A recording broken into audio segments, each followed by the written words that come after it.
Some people say the metaverse will only be virtual. One day, farmers will use augmented reality to monitor the health of their soil and run irrigation simulations to help ensure the best yields. And urban planners will model traffic solutions in the metaverse to help decrease commute times, paving the way for less congested cities. The metaverse may be virtual, but the impact will be real. Learn more about what Meta is building for the metaverse at meta.com/metaverseimpact.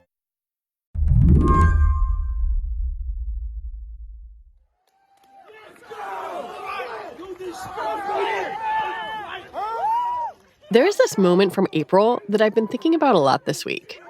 It's when the Amazon Labor Union won the long-shot vote to unionize its first warehouse in the U.S., a facility called JFK 8 in Staten Island. And it was simply huge, considering this was Amazon, a company as responsible as any for transforming American work life over the last generation. It was a massive, joyful victory for the small upstart union known as the ALU. We got the juggler. We went for the juggler. And we went for the top dog because we want every other industry, every other business to know that things have changed. We gonna unionize. We're not going to quit our jobs anymore. But when I asked Noam Scheiber, who covers labor for the New York Times, what he remembered from that moment, he had a very different mental image. One from before all the jubilation. You could watch the video of the count. You know, the NLRB was streaming that on Zoom. And you just saw all these kind of lawyers in suits. And then Chris Smalls, the president of the ALU, sitting there in his red jumpsuit with his knees kind of bouncing up and down, you know, and every time we get a little closer, his knees would become like a little more frenetic. And you could just tell that the air was going out of the Amazon side, and he was just getting closer to this thing that he'd kind of dreamed about, but didn't even entirely believe was possible himself. How would you describe their mood now? You know, I think we've come a long way. It's only been 6 months or so, but it probably feels like years to them. I think initially they were clearly unprepared for the crush of attention and, frankly, pressure that would be placed on them after they won. Everybody, especially reporters, wanted a piece of Chris Smalls and Derek Palmer, the union leaders. Amazon tried to overturn the vote, filing 25 objections, which meant almost a month of hearings. Then the union lost a vote at a smaller New York warehouse in May. Plus, there was conflict within the ALU over what its priorities should be. So it was a very tumultuous and unsettled time. I think now, fast forwarding several months, they've had a pretty important decision by the hearing officer who was hearing Amazon's objections to the election outcome. And that officer recommended that the election stand, that Amazon's objections be set aside. So that was certainly a big shot in the arm. They have also really started to focus on organizing at that warehouse at JFK 8. In the last month or two, they brought in some professional organizers. They've held trainings. They've held a national organizing call. So I think now they are sort of where they hope to be a few weeks after the election, but it took, instead of a few weeks, it took several months. Now the ALU is facing another vote, this time at a warehouse near Albany, and the votes will be tallied on Tuesday. This is a big deal. I think the ALU folks would say, look, Albany is important. We're obviously trying to reach out to other warehouses. We want to expand this movement, but it's not the end-all and be-all for us. The end-all and be-all is really getting a contract on Staten Island. So the ALU folks have downplayed it a bit. But look, it's hard to deny that this will reflect on the ALU one way or the other. Today on the show, another round in the fight between Amazon and its upstart union. Is it just one vote in one warehouse, or a larger referendum on a new kind of labor movement? I'm Lizzie O'Leary, and you're listening to What Next TBD, a show about technology, power, and how the future will be determined. Stick around.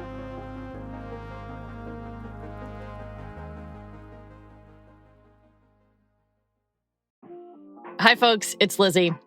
If you're always trying to learn more about the next big idea, then have a listen to the chart-topping podcast Build for Tomorrow. Hosted by Entrepreneur Magazine editor-in-chief Jason Pfeiffer, Build for Tomorrow takes things we're most confused or concerned about today, and then shows you a much smarter way to solve or think about them.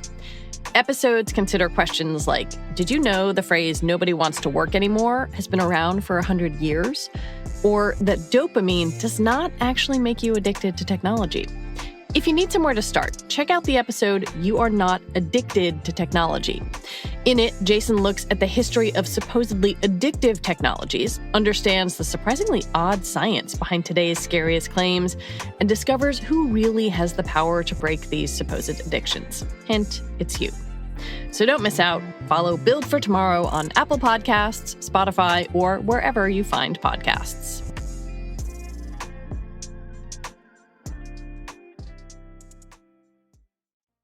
Noam says the Amazon labor union has had a pretty good fall.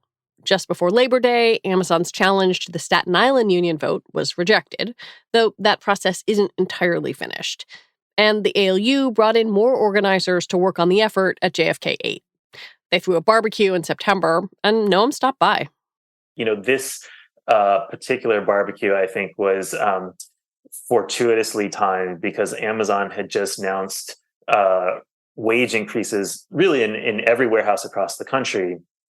But at JFK 8, the raise was lower than at most places. It turned out that the wage increases at JFK 8 were between 25 cents and 75 cents an hour, depending on your tenure and your level.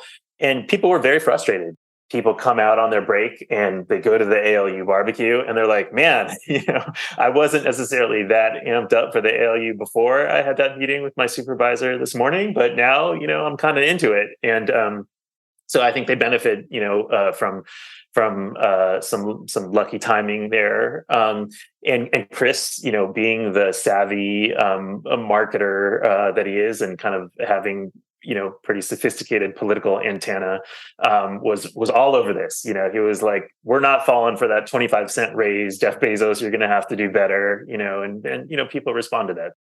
But Noam says the event also reflected some of the messiness plaguing the union after last spring's vote. People would come by and they'd say, hey, is Chris going to be here? And they would ask, kind of ALU officers and senior ALU people. And they'd kind of scratch their head and be like, oh, they'd ask, look over their shoulder. Is Chris going to be here? Is he going to be in LA? So, and then finally someone said, yeah, he's definitely going to be here. But you could kind of tell that this wasn't the most tightly organized, immaculately scheduled organization. So you did see some of the, kind of the seams show too, I think. Smalls and some of the other union leaders have been spending time talking with workers from the Albany warehouse, which is known as ALB 1. It's a smaller facility than JFK 8, about a tenth of the size, with only 800 workers. And it tends to handle larger items, think lawnmowers, mattresses, and kayaks, which have led to injuries and safety concerns from workers. Plus, the facility just had a fire. There was a compactor, a cardboard compactor that caught fire about a week ago. But actually, a very similar compactor had caught fire at JFK 8 too a few days earlier. This is apparently an issue that has just kind of dogged Amazon for a while. These compactors, for whatever reason, catch fire easily. Both facilities had these compactors that caught fire within 2 days. But I think the broader issue at this facility is they deal with these very large, very heavy items. And, you could just imagine that if you're not using the absolute best posture and using, the kind of soundest, techniques, it would be very easy to get injured. And there was a report by an advocacy group in New York that found that this was the Amazon facility with the highest rate of serious injury in New York. So that's certainly been a theme of the campaign that the union has pushed very hard, and with some justification, I think. I'm also interested in kind of the politics of the surrounding area. They're very different than they are in the New York metro area. How does that factor into the process, or does it? Is it irrelevant? So Albany itself, I believe it's the highest rate of union membership of any metro area in the country, and I think that's largely driven by the number of public service workers in Albany. They tend to be heavily unionized, but there's also a kind of manufacturing tradition in Albany too. So you get this kind of intersection of different industries that have a history of being unionized. So I think that in some ways helps the union. Definitely, unions are not an alien concept to people, which can can be a barrier in a lot of industries, a lot of workplaces. But in some ways, it kind of cuts the other way. I think there are people who, by the time they get to Amazon, have had a union job before, and the fact that they're no longer in it and they came to Amazon can mean in some cases that they had a bad experience with a union. So I think this high union density and this general familiarity with unions, it's kind of a double-edged thing at that warehouse. And the other thing there is this is actually in a town called Castleton on Hudson.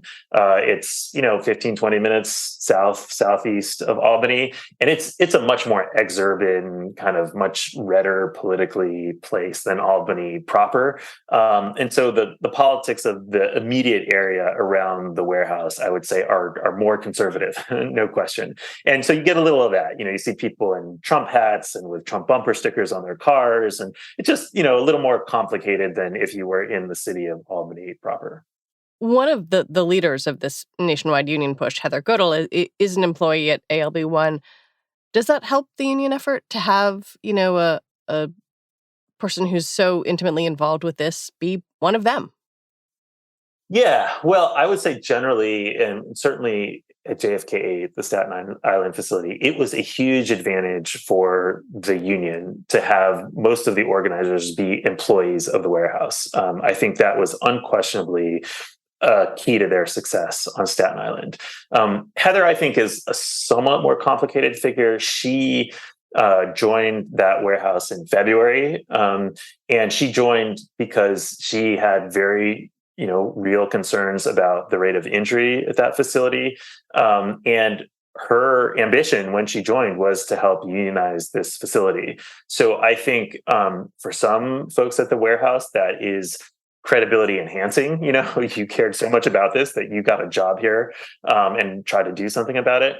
I think for others, it's a source of skepticism that she's, an outsider and has decided to take this upon herself, and that it doesn't originate as organically from the workers who were there before she got there. So I think it kind of cuts both ways. But there is no question that generally the fact that the ALU has relied on workers and people employed at the warehouse to be their frontline organizers, that has been a huge advantage, since the beginning of the JFK campaign. People and personality have been key to the ALU's success. Chris Smalls, the union's charismatic president, helped sway votes by repeatedly connecting with workers outside JFK8. He'd greet them at the bus, offer food, and generally be charming. But after the win, the union was split on what was the best use of his time. Was it national interviews to get the message out to a wider audience? Or was it on-the-ground daily organizing? I think it's easy to forget, but a few weeks after they won that initial vote on Staten Island at JFK8, there was another election at a very nearby warehouse called LDJ5, a smaller kind of 1,500 person facility that's, just almost like across the street from the original warehouse. And that went not great. And they lost by a pretty wide margin. And I think some of the ALU organizers who were in charge of organizing that facility felt like Chris was basically absent, that had Chris kind of continued to hang out at the bus stop and continued to sort of press the case, that they might have done better. But instead, he was sort of out and about, doing interviews and going across the country and just kind of soaking in the adulation of being this celebrity, that he neglected that campaign a bit. Now, I think there were important substantive reasons why they lost there. There's a different kind of workforce, much more part-time, and people were even more marginal economically than they had been in the other warehouse. So there were kind of some headwinds that they were facing that had nothing to do with Chris Smalls. But I think there was a sense, and some of the organizers have been quoted in the media saying, like, it felt like he abandoned us a little bit. It felt like he neglected us a little bit. So that was definitely an issue in the several weeks following the initial win. One of, I think, the calling cards of the ALU was that it's independent, that it's small, that it's scrappy, that it it did all this, itself. And I guess I wonder where you see both the successes and failures associated with that, with not being kind of part of a big labor organization. I think you have this established incumbent labor movement that has been shrinking by a little bit every year, but still generates a ton of money, billions of dollars, literally billions of dollars from member dues.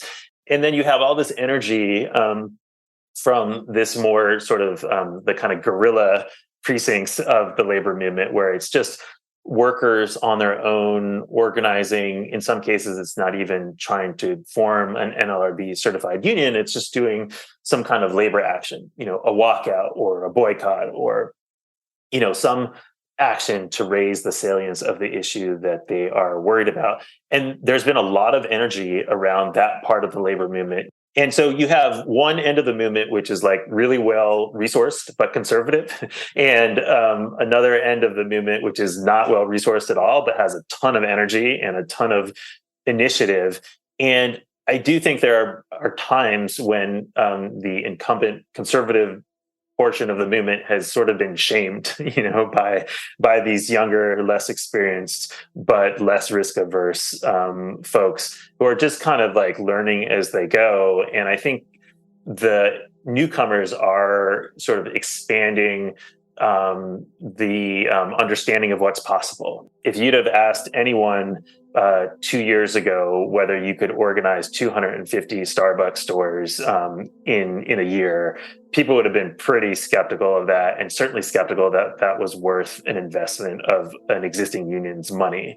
But these workers kind of took the initiative and did it, and they kind of got out ahead of where the established labor movement was, and the established labor movement kind of found itself having to catch up, or being marginalized further if they didn't adjust.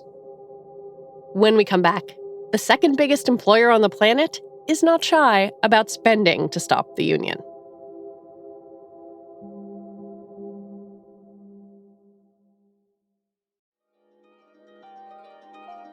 Have you ever hit a technical snafu while shopping online? Has filling out payment fields given you a headache? Has a mobile banking app ever been down when you wanted to use it? Capital One believes everyone deserves better banking. This means easier access to money and more security. That's why Capital One is investing in machine learning. With machine learning, Capital One can fight fraud faster, improve mobile app experiences, and make online shopping more efficient. Models can quickly detect suspicious activity and alert federal investigators faster. They can also identify how mobile app outages happen through anomaly detection and incident response, so engineers can remedy them quickly. And machine learning also helps Capital One speed up online shopping by making it easier and more secure to use virtual card numbers. The potential of machine learning is so big. See how Capital One is using machine learning to create the future of banking. Search machine learning at Capital One. Capital One, what's in your wallet?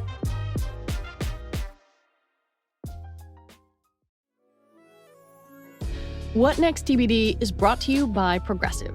What's one thing you'd purchase with a little extra savings? A weighted blanket, smart speaker, that new self-care trend you keep hearing about? Well, Progressive wants to make sure you're getting what you want by helping you save money on car insurance. Drivers who save by switching to Progressive save over $700 on average, and customers can qualify for an average of 6 discounts when they sign up. Discounts like having multiple vehicles on your policy. Progressive offers outstanding coverage and award-winning claim service. Day or night, they have customer support 24/7, 365 days a year. When you need them most, they are at their best. A little off your rate each month goes a long way. Get a quote today at Progressive.com and see why 4 out of 5 new auto customers recommend Progressive. Progressive Casualty Insurance Company and Affiliates. National annual average insurance savings by new customers surveyed who saved with Progressive between June 2020 and May 2021. Potential savings will vary. Discounts vary and are not available in all states and situations.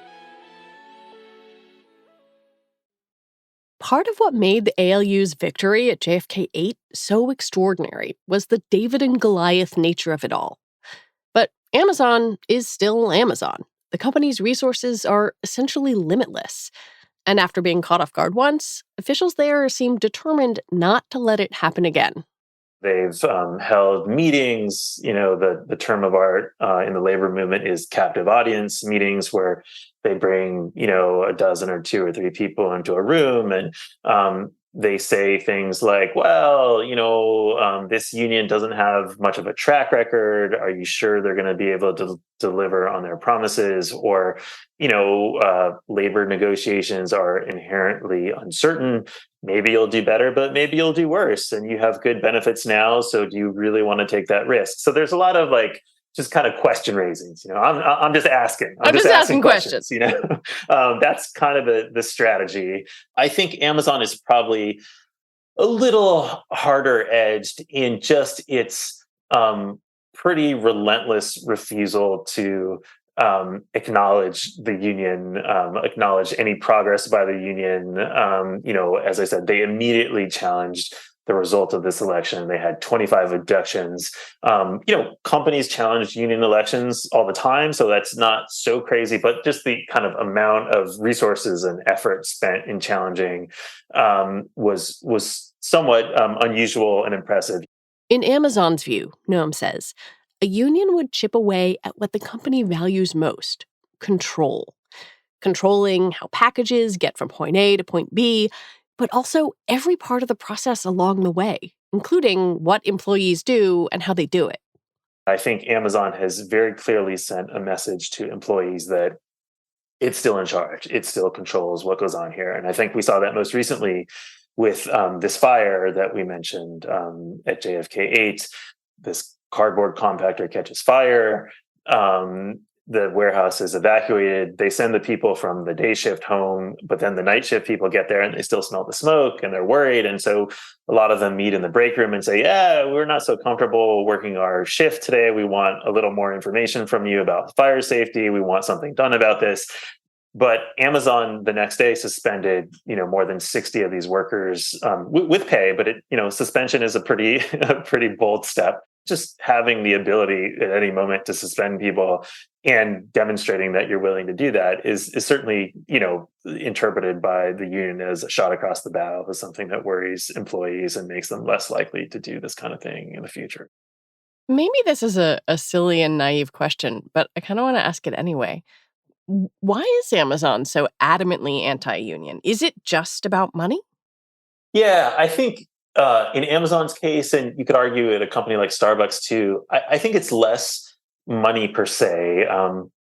As I said, Amazon just raised wages at most of its warehouses across the country, and in some cases, the wage increase was $1.50. So they're willing to spend money. They say they're spending $1 billion over the next year raising wages, which is not nothing. I think for them, it's more about control. It's about the process. Amazon really prides itself on optimizing, on kind of process engineering, on making the kind of internal the movements of inventory from point A to point B to point C as absolutely efficient as it possibly can be, because they're trying to get you your package, now within a couple of hours at times. And so Amazon thinks that its success is bound up with these very quick turnarounds, same day, next day delivery. And in order to do that, it has to have the ability to optimize within the warehouses. And if there is a union, that union will have the ability to throw sand in those gears and go toe to toe with Amazon and say, we know you're trying to optimize this, but our workers are not, picking 300 items an hour. So I think it really is about optimizing efficiency. It's about speed, and it's ultimately in service of this goal of, we want to get you these packages as quickly and as efficiently as possible. And if there's a union there, it's not going to be possible to do that. There's some macroeconomic background here that I think is interesting and important to touch on. Like, one of the things that has made Amazon hard to unionize is that workers don't stay that long.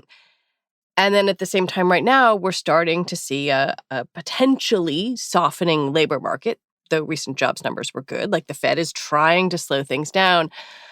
And I wonder if having a slowing labor market potentially throws a wrench in front of the union.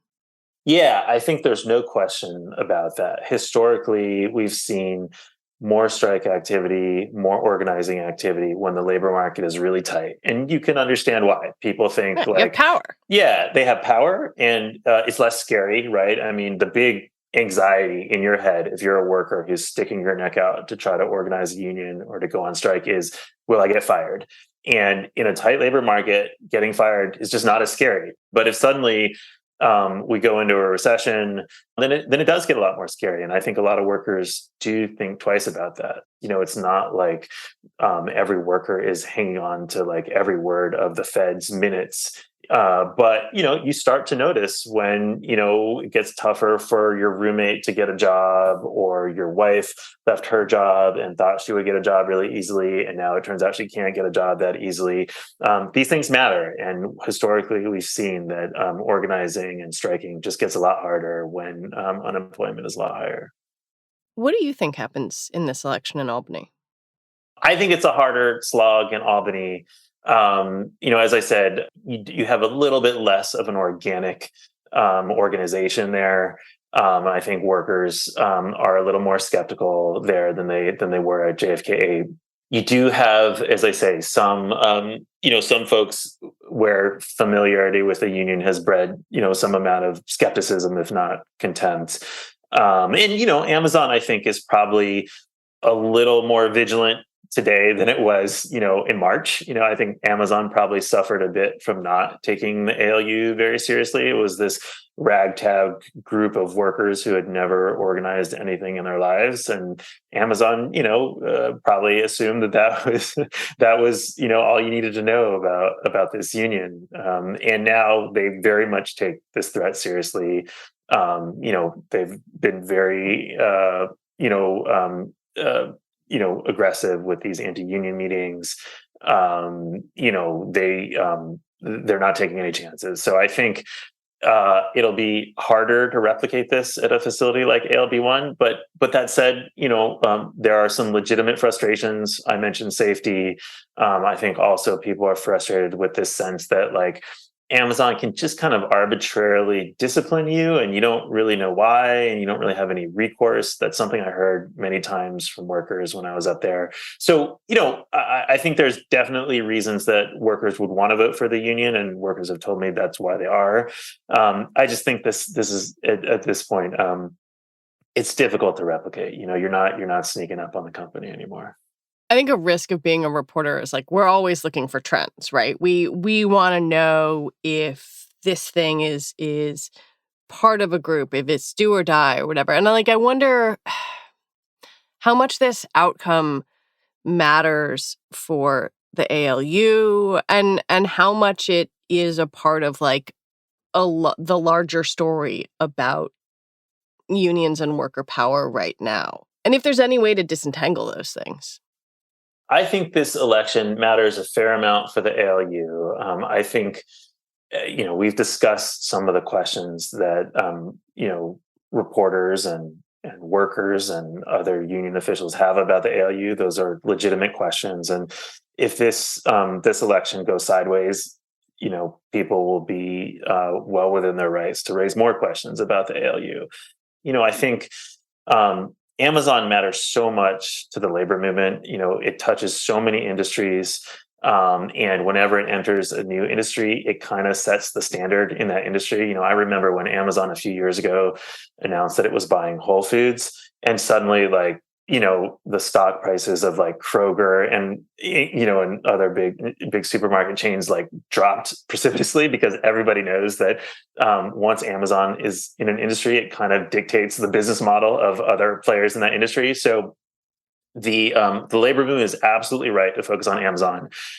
Every time it enters a new industry, it touches a whole new group of workers, and if the labor movement can't figure out a way to get some leverage over Amazon, then it really is, it's an existential issue for them. They're going to have a hard time organizing any private sector workers if they can't figure out this Amazon puzzle. They know that this is existential, and they know that that this is a years-long project. And so I think would everyone be heartened and kind of encouraged if they won at ALB 1? Absolutely. But if they lose there, I think they are no less determined to keep at this and try to organize this company, or at least get a foothold in the company, than they were the day before. This is just not a fight that the labor movement can lose.